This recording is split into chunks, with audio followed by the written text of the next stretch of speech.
Hello friends, welcome to my YouTube channel daily top 20। तो आज है 18 अप्रैल 2023 और 18 अप्रैल 2023 के लिए आपके आने वाले एग्जाम के लिए जितने भी मोस्ट इम्पोर्टेंट करंट अफेयर्स के क्वेश्चन बन सकते हैं वो हम इस वीडियो के थ्रू कवर करेंगे। तो अगर आप चैनल पे नए हैं तो चैनल को सब्सक्राइब कर लीजिए ताकि डेली करंट अफेयर्स के वीडियोज आपको मिलते रहे। और ये इंपॉर्टेंट करंट अफेयर्स के वीडियोज हैं, इसको अच्छे से आप करिए। ये आपके आने वाले एग्जाम के लिए बहुत ही ज़्यादा हेल्पफुल होने वाला है। तो चलिए शुरू करते हैं आज का ये वीडियो। और आज के वीडियो का जो फर्स्ट क्वेश्चन है वो है 18 अप्रैल को कौन सा दिवस मनाया जाता है। क्वेश्चन है 18 अप्रैल को कौन सा दिवस मनाया जाता है। इसका जो सही आंसर है वो है विश्व धरोहर दिवस या विश्व विरासत दिवस, है ना। तो 18 अप्रैल को विश्व विरासत दिवस या विश्व धरोहर दिवस यानी वर्ल्ड हेरिटेज डे मनाया जाता है। तो ये आप याद रखेंगे, वर्ल्ड हेरिटेज डे यानी विश्व विरासत दिवस कब मनाया जाता है? 18 अप्रैल को मनाया जाता है। और इसका उद्देश्य क्या है? तो इस दिवस को मनाने का जो उद्देश्य है वो है ऐतिहासिक स्मारकों और स्थलों को बढ़ावा देना और हमारे आसपास दिखाई देने वाले जितने भी सांस्कृतिक विरासत हैं उसके बारे में जागरूकता बढ़ाना इस दिवस का उद्देश्य है। तो इस दिवस को मनाने का उद्देश्य यह है कि जितनी भी ऐतिहासिक स्मारकें हैं और स्थल हैं उनको बढ़ावा देना है और जितनी भी सांस्कृतिक विरासत हमारे आसपास दिखाई देती हैं उनके बारे में जागरूकता बढ़ाना इस दिवस को मनाने का उद्देश्य है। और इस साल इसकी थीम क्या है? तो इस साल विश्व विरासत दिवस की जो थीम है वो है हेरिटेज चेंजेस। ठीक है ना, हेरिटेज चेंजेस ये थीम है इस साल की। तो आप थीम को भी याद रखेंगे, ये भी आपके एग्जाम में पूछता है। तो चलिए नेक्स्ट क्वेश्चन पे चलते हैं। नेक्स्ट क्वेश्चन हमारा है वेदांता ने हब स्थापित करने के लिए कितने कोरियाई फर्मों के साथ साझेदारी की है? तो अभी वेदांता ने हब स्थापित करने के लिए कितने कोरियाई फर्मों के साथ साझेदारी की है? इसका सही आंसर है 20। तो अभी वेदांता ने 20 कोरियाई फर्मों के साथ साझेदारी की है हब स्थापित करने के लिए। और इसका उद्देश्य क्या है? तो इन कोरियाई फर्मों के साथ साझेदारी करके हब स्थापित करने का जो उद्देश्य है वो है भारत के इलेक्ट्रॉनिक्स विनिर्माण उद्योग को बढ़ावा देना है और आयात पर जो निर्भरता है उसको कम करना इसका उद्देश्य है। हब स्थापित करने का उद्देश्य क्या है? विनिर्माण उद्योग को बढ़ावा देना और आयात पर जो डिपेंडेंसी है, जो निर्भरता है, उसको कम करना इसका उद्देश्य है। और यह कहाँ स्थापित किया जाएगा? तो यह तमिलनाडु में स्थापित किया जाएगा। चलिए नेक्स्ट क्वेश्चन पे चलते हैं। नेक्स्ट क्वेश्चन हमारा है किसने नासा कैलटेक किसने नासा कैलटेक के सहयोग से कैमरों की लपटों की मल्टी स्पेक्ट्रल इमेजिंग के लिए कम लागत वाला कैमरा विकसित किया है? तो किसने नासा कैलटेक के सहयोग से कैमरों की जो लपटें हैं उनकी मल्टी स्पेक्ट्रल इमेजिंग के लिए कम लागत वाला एक कैमरा विकसित किया है?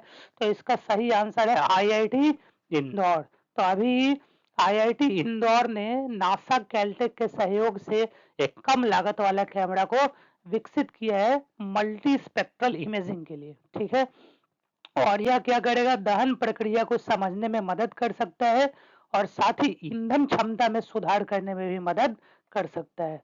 तो दहन प्रक्रिया को समझने में मदद करता है और साथ ही ईंधन जो क्षमता है उसमें सुधार करने में भी मदद कर सकता है और इसलिए यह विकसित किया गया है कम लागत वाला कैमरा। और किसने किया है? तो आईआईटी इंदौर ने इसको किया है। नेक्स्ट क्वेश्चन देखते हैं। नेक्स्ट क्वेश्चन है किस खिलाड़ी ने भारत में दूसरी सबसे लंबी छलांग लगाकर एशियाई खेलों के लिए क्वालिफाई की है? तो अभी हाल ही में कौन सा खिलाड़ी है जिन्होंने दूसरी सबसे लंबी छलांग लगाई है और एशियाई खेलों के लिए क्वालिफाई किया है? तो इसका जो सही आंसर है वो है सैली सिंह। ठीक है ना, तो अभी हाल ही में सैली सिंह ने दूसरी सबसे लंबी छलांग लगाई है और एशियाई खेलों के लिए इन्होंने क्वालिफाई किया है। और कितना मीटर की छलांग इन्होंने लगाई है? तो 6.48 मीटर की इन्होंने छलांग लगाई है। लेकिन अब तक की सबसे लंबी छलांग किसने लगाई हुई है? तो अंजू बॉबी जॉर्ज ने 6.83 मीटर की छलांग लगाई हुई है और इन्होंने सैली सिंह ने 6.48 मीटर की छलांग लगाकर एशियाई खेलों के लिए क्वालिफाई किया है। तो इसका आंसर आप याद रखेंगे सैली सिंह। नेक्स्ट क्वेश्चन देखते हैं। नेक्स्ट क्वेश्चन हमारा है, कितने दक्षिण एशियाई देश मध्य प्रदेश पर्यटन प्रोत्साहन योजना का हिस्सा बनेंगे? तो कितने ऐसे दक्षिण एशियाई देश हैं जो किसका हिस्सा बनेंगे? मध्य प्रदेश पर्यटन प्रोत्साहन योजना का हिस्सा बनेंगे। कितने दक्षिण एशियाई देश हैं? तो इसका सही आंसर है 5। तो 5 दक्षिण एशियाई देश हैं जो मध्य प्रदेश पर्यटन प्रोत्साहन योजना का हिस्सा बनेंगे। और शामिल देश इनमें 5 कौन-कौन से हैं? तो ये है श्रीलंका, एक है मालदीव, एक है नेपाल, एक है बांग्लादेश और एक है भूटान। तो ये 5 देश जो हैं मध्य प्रदेश पर्यटन प्रोत्साहन योजना का हिस्सा बनेंगे।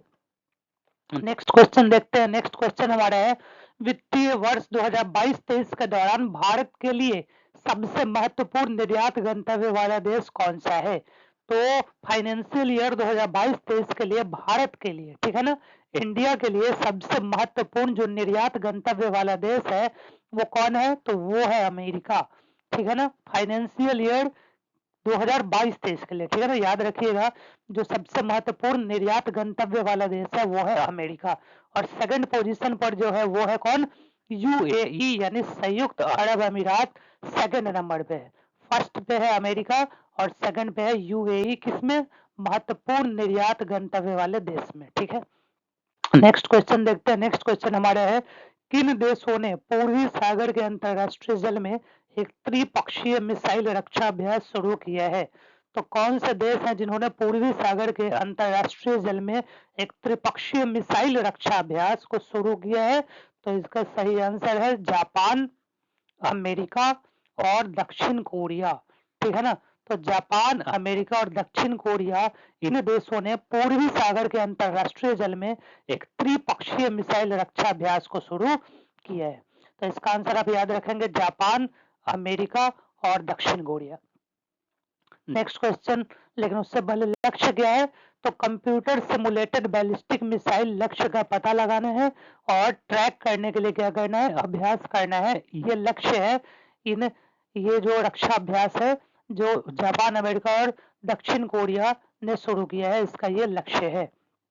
नेक्स्ट क्वेश्चन देखते हैं। नेक्स्ट क्वेश्चन है, G7 देशों के समूह कब तक कार्बन मुक्त बिजली उत्पादन सुनिश्चित करने के लिए प्रतिबद्ध हैं?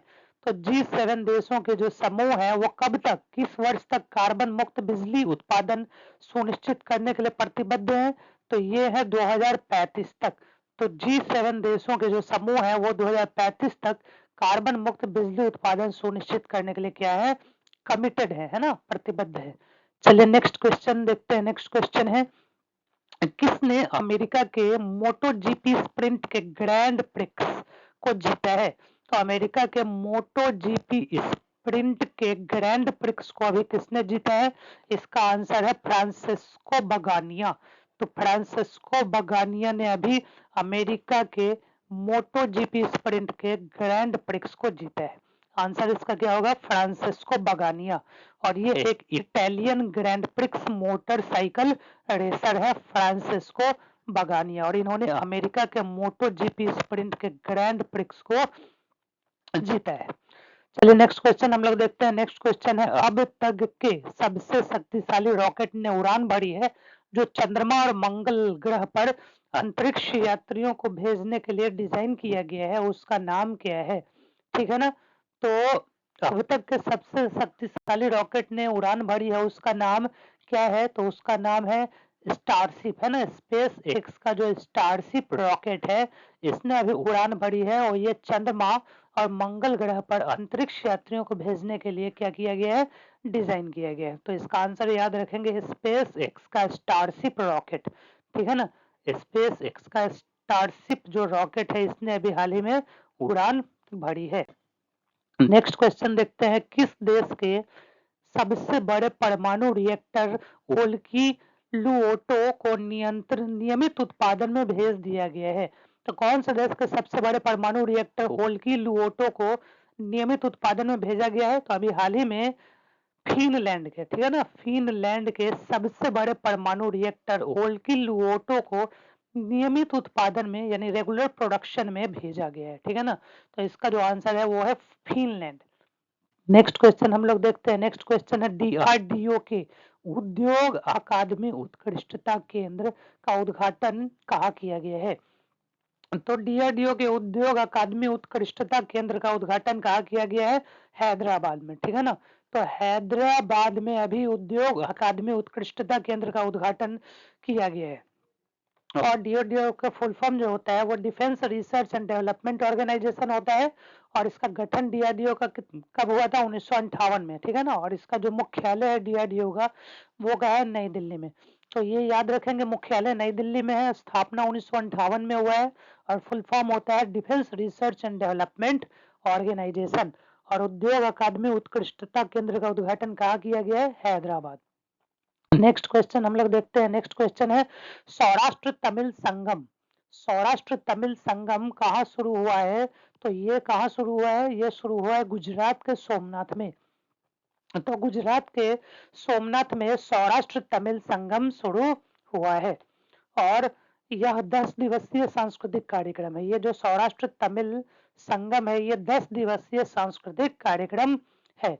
और उद्घाटन किसने किया इसको? तो रक्षा मंत्री अभी राजनाथ सिंह ने सौराष्ट्र तमिल संगम का उद्घाटन किया है। और कहा? गुजरात के सोमनाथ में। चलिए नेक्स्ट क्वेश्चन पे चलते हैं। नेक्स्ट क्वेश्चन हमारा है थावे महोत्सव कहाँ का एक वार्षिक महोत्सव है?